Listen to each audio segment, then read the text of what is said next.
गेल्या 3 दिवसांपूर्वी नागपूरमध्ये अतिशय मोठी अशी दंगल झालेली होती आणि या संदर्भातल्या बातम्यांचा घेऊयात आढावा।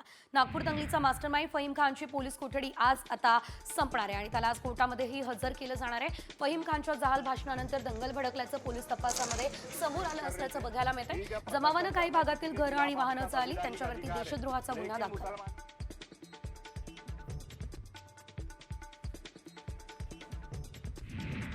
नागपूरच्या दंगलीनंतर आता बारीक लक्ष ठेवण्यासाठी एनआयएची टीम दाखल झाल्याची माहिती सूत्रांनी दिली।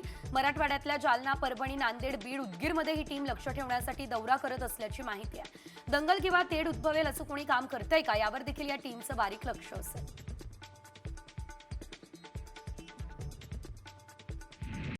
कॉमस्कोर नुसार आता isakal.com आहे देशातील नंबर 1 ची मराठी न्यूज वेबसाईट। प्रत्येक अपडेटसाठी isakal.com ला नक्की भेट द्या। नागपुरातल्या हिंसाचार प्रकरणात फहीम खानला अटक झाली आणि आता दुसऱ्या मास्टरमाइंडला अटक करण्यात आली। सय्यद असीम अली असं त्याचं नाव आहे आणि सय्यद अली मायनॉरिटी डेमोक्रॅटिक पार्टीचा पदाधिकारी आहे। याआधी एका हिंदू नेत्याच्या हत्या प्रकरणामध्ये त्याला अटक झालेली। सय्यद अली हा नागपूरच्या झिंगाबाई टाकळी परिसरात राहतो, त्याच्यावर दंगा भडकवण्याचा संशय आहे।